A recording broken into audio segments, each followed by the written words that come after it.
오늘의 쏙쏙 경제입니다.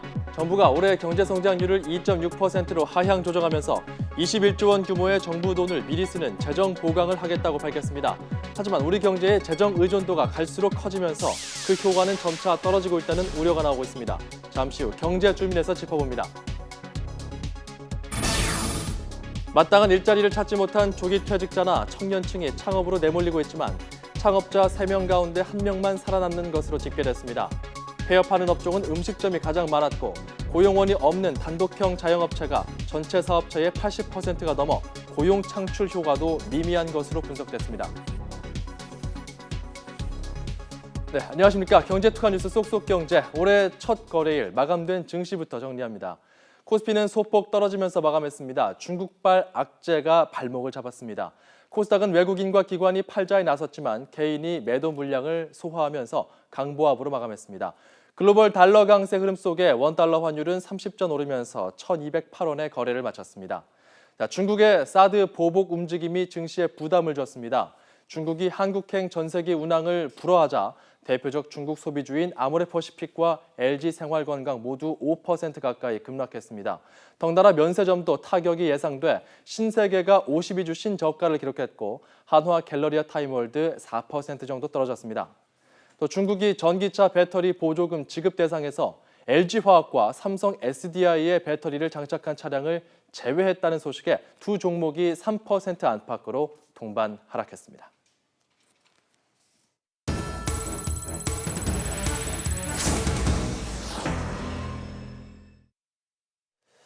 네, 최근 올해 경제 성장률이 2%대에 머물 거라는 정부 전망이 나왔습니다. 이마저도 정부 재정으로 버티는 힘겨운 상황이 될 것 같습니다. 정부 재정 의존도는 갈수록 늘고 있지만 그 효과는 떨어지는 것으로 나타났는데요. 이대건 기자와 함께 자세히 알아보겠습니다. 자, 정부가 올해 경제 성장률 전망치를 좀 낮췄어요. 그렇죠. 그러면서 예. 이 돈을 앞당겨 쓰는 재정 보강을 하겠다 이렇게 발표를 했는데 그 규모가 어느 정도입니까? 네, 21조 원 규모입니다. 정부가 올해 경제 성장 전망을 하향 조정하지 않았습니까? 예. 동시에 재정 보강을 하겠다고 하니까 분명히 좋은 상황은 아닙니다. 네, 정부가 올해 경제 성장률 전망치를 기존 3%에서 2.6%로 0.4%포인트 하향 조정했습니다. 정부가 새해 성장률 내놓으면서 2%대로 전망한 것은 외환위기 당시인 지난 1999년 이후 처음입니다. 그만큼 올해 경제가 어렵다는 얘기겠죠. 그런데 시장에서는 이마저도 어렵지 않을까라는 분석이 나오고 있습니다. 이처럼 정부가 성장률 전망치를 떨어뜨리면서 21조 원 규모의 재정 보강을 하겠다고 발표했습니다. 내용을 들여다보면 공공기관 투자 확대가 7조 원 규모이고 정책금융 지원이 8조 원 정도입니다. 재정 보강은 추경 편성과 같은 적극적인 재정 확대는 아닙니다. 어차피 쓸 돈인데 돈 쓸 시기를 앞당기는 겁니다. 그 적극적인 재정 정책이 아니다 보니까 효과도 그만큼 떨어질 수밖에 없을 텐데. 맞습니다. 그 우리 경제 성장률에서 이 정부 재정이 차지하는 비중은 어느 정도입니까? 네, 비중이 아주 큽니다. 이를 설명하기 위해서 현 정부의 경제 성장률 추이부터 한번 살펴보겠습니다. 예. 박근혜 정부 들어 경제 성장률은 주로 2%대에 머물렀습니다. 취임 첫 때 2.9%로 출발했다가 다음해 3%를 한 번 넘어섰지만 줄곧 2%대에 머물렀습니다. 역대 정부 가운데 가장 나쁜 성적표입니다. 이마저도 정부 재정에 의존해 왔습니다. 2015년 경제 성장률은 2.6%입니다. 이 가운데 정부 재정 기여도는 보시다시피 0.8%포인트로 3분의 1 정도를 차지합니다. 재정을 빼면 성장률은 1%대로 뚝 떨어진다는 겁니다. 지난해는 상황이 더욱 안 좋습니다. 1분기 경제 성장률은 전분기 대비 0.5%였는데 민간 부문 기여도는 0입니다. 모두 정부 재정에 의존한 사이입니다. 이 정부 재정 의존 상태로 보나 여러 가지 상황 자체가 긍정적인 상황은 아닌 것 같습니다. 네, 부정적이죠. 예. 자, 그렇다면 궁금한 게 과연 재정 투입의 효과가 어느 정도일까? 이게 상당히 좀 주목되거든요. 네, 그와 관련해서 최근에 국회 보고서가 하나 나왔습니다. 내용을 한번 살펴보도록 하겠습니다. 네. 국회 예산정책처는 재정 지출을 재화 용역, 자본 지출, 그리고 보조금, 경상 이전 등 세 가지로 나눠 국내 총생산 GDP와 취업자 수 증가에 미치는 영향을 분석했습니다. 먼저 재화 용역의 경우 지출을 1조 원 늘렸을 때 GDP 증가폭은 2014년 8천억 원이었는데 2015년과 2016년에는 6,500억 원까지 줄어듭니다. 내년에는 5,600억 원까지 떨어질 것으로 내다봤습니다. 한 개 주면 반 개 정도 돌려받는 겁니다. 2014년 12,700명이었던 취업자 수 증가폭도 매년 줄어들어 내년에는 8,300명 수준까지 내려앉을 것으로 추정됐습니다. 그럼 보조금 경상 이전 분야도 한번 볼까요? 1조 원 지출이 늘어날 때 내년 GDP는 1,100억 원 늘어날 것으로 예상했는데 2014년과 비교하면 GDP 증가폭은 400억 원 정도 감소한 것입니다. 자본 지출 1조 원 증가에 따른 효과는 큰 차이 없는 것으로 나타났습니다. 결국 경기가 어렵다고 정부가 지출을 늘려야 한다는 목소리가 여기저기서 나오고 있지만 그 효과는 점점 떨어지고 있다는 의미입니다. 민간 부분의 어떤 성장 기여도가 많이 떨어지고 내수가 불안이라는 의미고요. 그것 때문에 이제 정부가 민간 부분을 보완하는 그런 재정 지출이 확대되고 있다. 이렇게 생각이 됩니다. 경제 동력인 수출이 부진한 상황에서 우리 경제를 떠받치는 두 축은 건설과 함께 정부 재정입니다. 건설 경기는 급격히 얼어붙고 정부 재정 효과는 갈수록 떨어지는 상황. 이것이 바로 우리 경제의 현주소입니다. YTN 이다운입니다.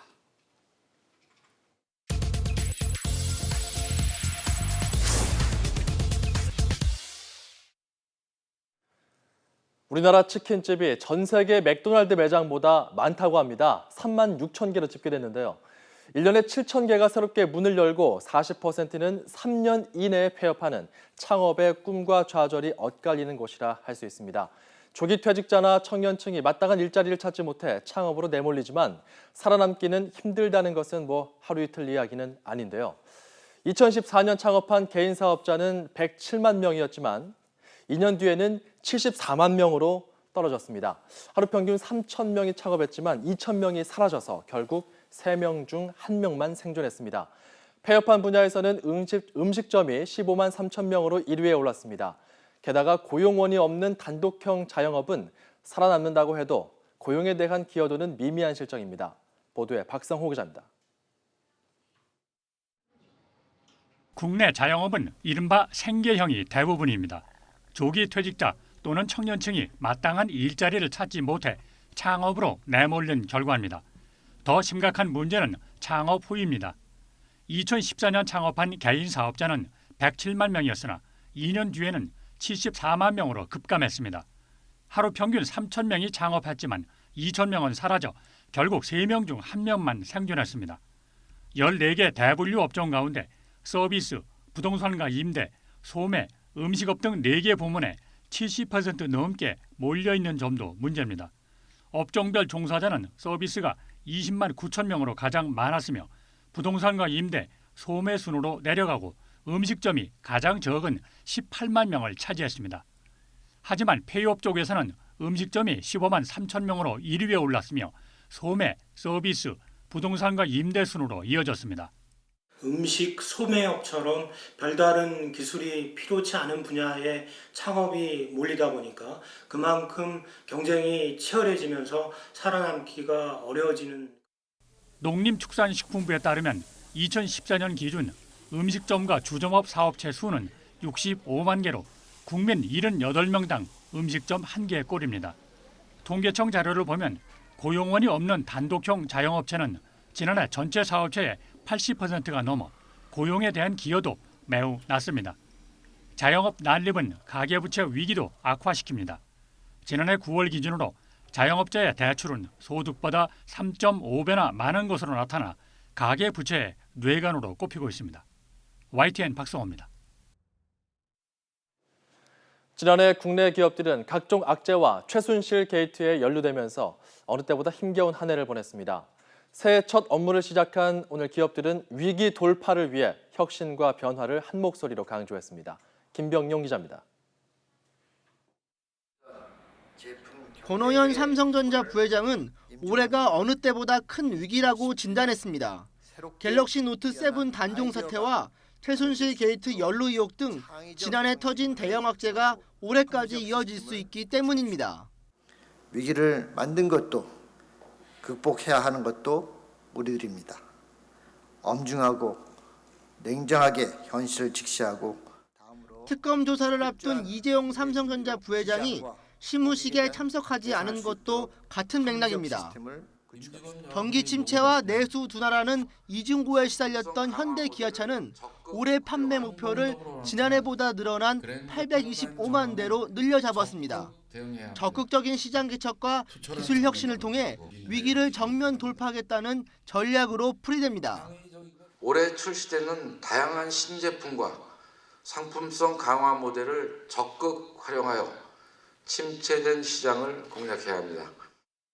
새해 첫날부터 통큰 투자를 발표했던 최태원 SK 회장은 멈춰선 성장을 극복하는 것이 올해의 경영 화두라고 했고, 변화와 혁신의 출발점은 바로 구성원 여러분입니다. 그리고 우리가 반드시 갖춰야 될 무기는 팩이라는 점을 재차 강조드립니다. 구본무 LG 회장은 과거의 성공 방식 대신 새로운 사업과 창업 정신을 강조했습니다. 고객만을 바라보고 아무것도 없었던 환경에서 새롭게 사업을 일궈낸 LG의 창업 정신을 되새깁시다. 주요 그룹들은 지난해 정경유착 논란으로 큰 홍역을 치른 만큼 투명 경영도 강조했습니다. YTN 김병용입니다. 갤럭시 노트 7 발화 원인에 대한 조사 결과가 이달 중순에서 다음 달 초 사이 발표됩니다. 국가기술표준원에서 조사를 의뢰받은 한국산업기술시험원은 오늘 YTN과의 통화에서 석 달 가까이 발화 원인 조사를 진행해 현재 마무리 단계라며 이달 중순쯤 조사 내용을 정리해 표준원에 전달할 예정이라고 밝혔습니다. 이미 지난달 자체 조사를 마무리한 삼성전자도 미국 시험 연구기관인 UL에 의뢰했던 조사 결과를 종합해 표준원에 보고서를 제출할 예정입니다. 국가기술표준원은 두 곳에서 보고서를 전달받은 뒤 최종 결과를 종합해 발표한다는 방침인데 시점은 이달 중순에서 다음 달 초 사이가 될 것으로 전해졌습니다. 이번에 규명한 폭발 원인은 단순히 배터리 결함뿐 아니라 하드웨어 설계 오류로 발열이 발생한 문제, 좁은 공간에 여러 성능을 담으면서 소프트웨어가 불안정해진 문제 등이 종합적으로 담길 것으로 알려졌습니다. 고병원성 조류 인플루엔자에 걸려 폐사한 고양이와 접촉한 사람 가운데 현재까지 이상 증상을 보인 사람은 없는 것으로 나타났습니다. 농림축산식품부와 질병관리본부는 고양이와 접촉한 집주인 등 12명을 관찰하고 있지만 현재까지 특이사항은 없다며 예방 차원에서 타미플루를 먹도록 조치했다고 밝혔습니다.